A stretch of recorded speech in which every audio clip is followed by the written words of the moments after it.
Boadicea, an ode by William Cowper, 1731 to 1800.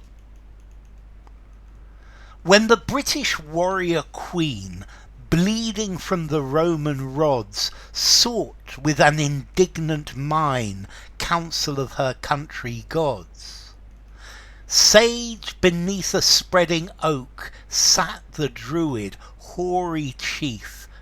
Every burning word he spoke, full of rage and full of grief.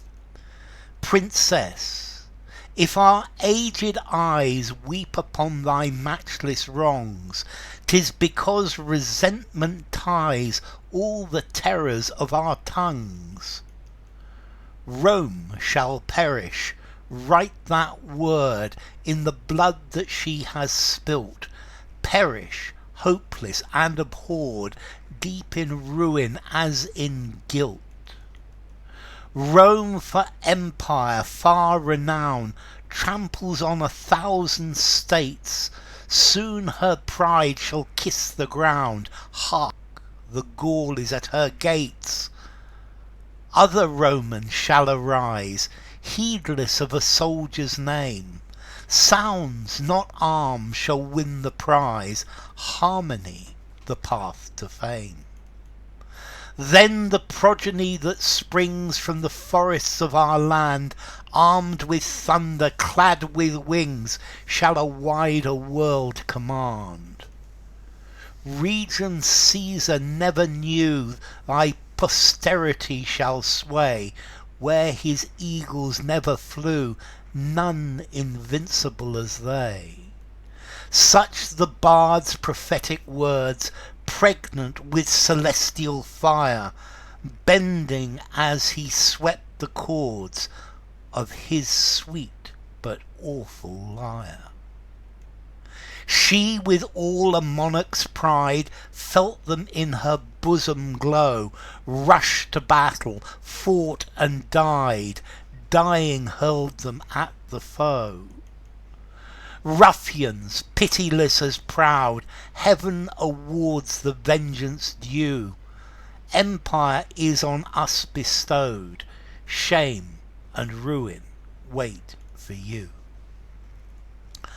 Okay, this is a poem by William Cowper. Let's see, William Cowper was an English poet, and he used to write hymns as well.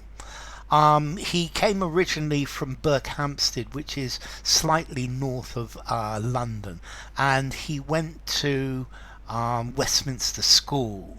He was highly regarded by Samuel Taylor Coleridge and Wordsworth as well. For example, he wrote various different hymns.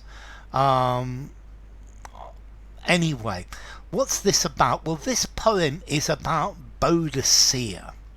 Now, Boadicea is a British heroine. She lived about in the year 60 AD, when the Romans had conquered Britain, or conquered England, and she was the queen of the Iceni, who were nominally an independent tribe with a treaty with Rome, but when her husband died, then her daughters would take over as the rulers of the Iceni. But the Romans refused to honour this agreement, and then Boadicea was flogged, and I think her daughters were raped. Anyway, after this there was a revolution, and a lot of Romans and Britons who supported the Romans were killed. Finally, the revolution was put down, but Boadicea is an icon of a heroine, a symbol for the struggle for justice and independence. There's a statue of her on the just on the opposite side, on the other opposite side of the road to the British Parliament by the river. So Boadicea. So anyway, it's one of these epic romantic stories where this poem is talking about the bards, the Druids, prophesizing the end of the Roman Empire. When the British warrior queen, bleeding from the Roman rods, sought with an indignant mind counsel of her country's gods. So, the British warrior queen is Boadicea.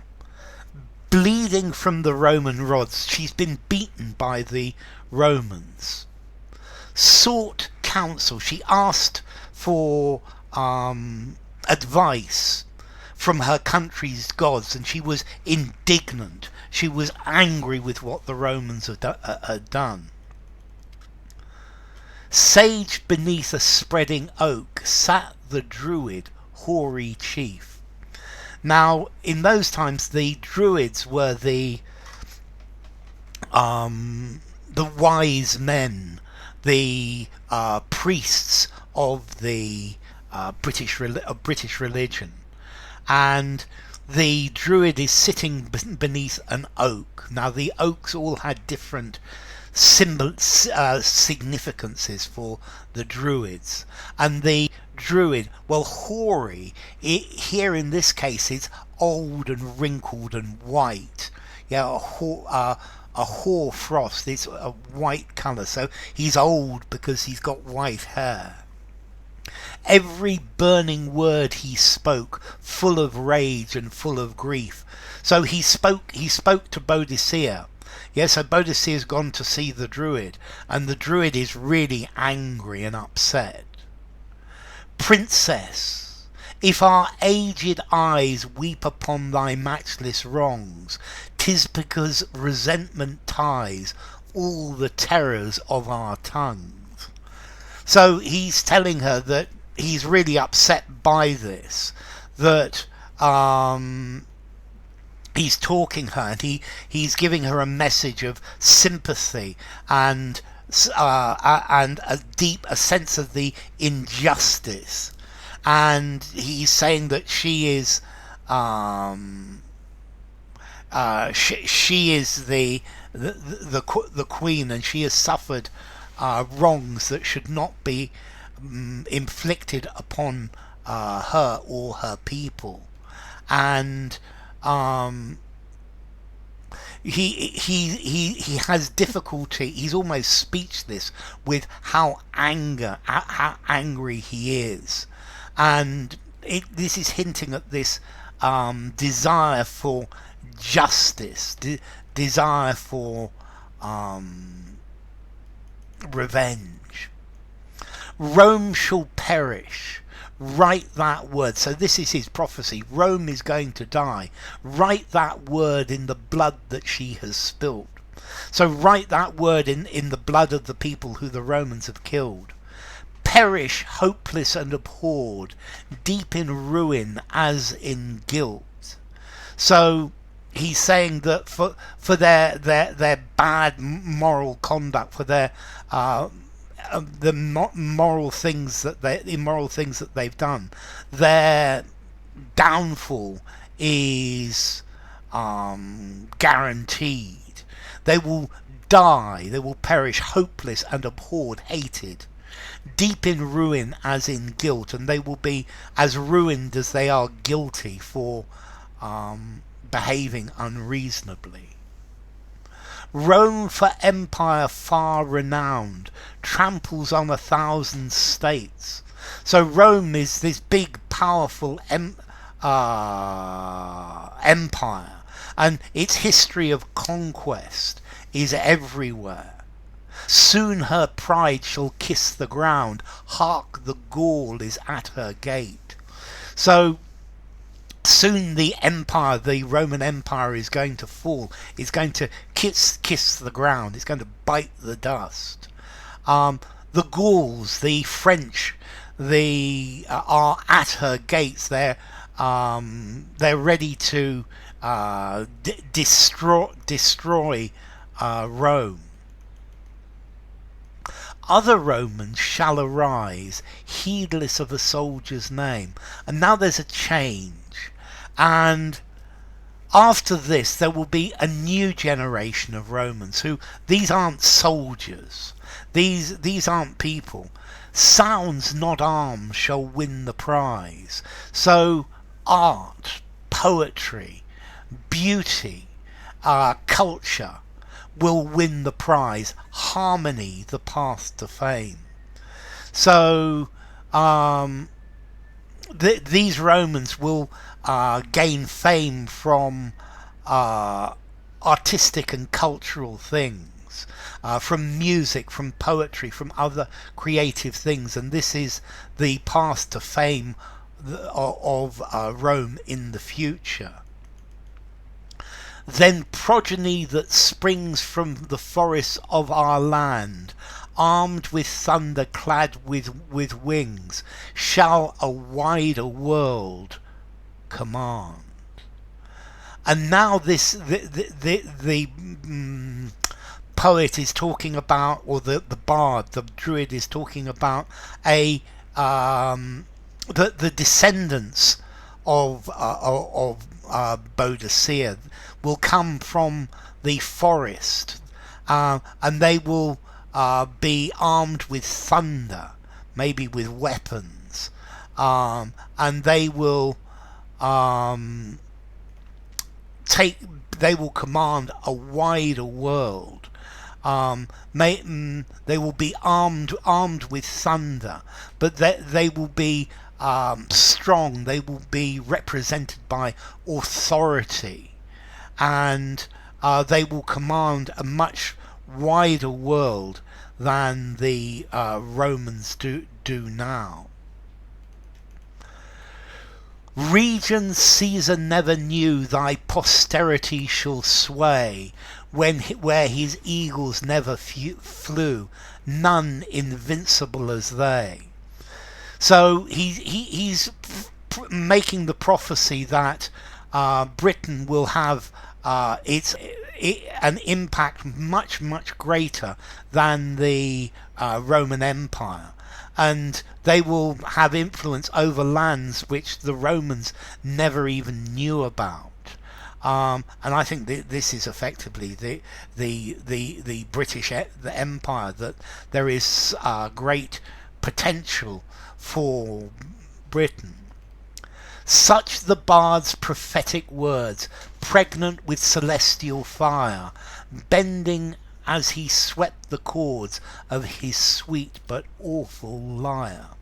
So these were the words of the prophet. These are come from heaven, and he sings these words on his lyre. It's like a harp, and these words are now these words are set for the future. That his sweet but awful lyre. This is the prediction of the truth. She, with all a monarch's pride, felt them in her bosom glow. And this, she felt really good about this. And she rushed to battle, fought and died. Her dying hurled them at the foe. So she rushed into battle, and she fought and died with these words, shouting these words at the enemy. Ruffians pitiless and proud, heaven awards the vengeance due. So this is talking about about justice, that that the Romans were proud and pitiless and ruffians, and they will receive, or they will receive the vengeance of heaven. Empire is on us bestowed. So the power and authority are now transferred to the oppressed people, to the people who've been under the thumb. Shame and ruin wait for you. Shame and ruin wait for the oppressors. So, William Cowper, Boadicea.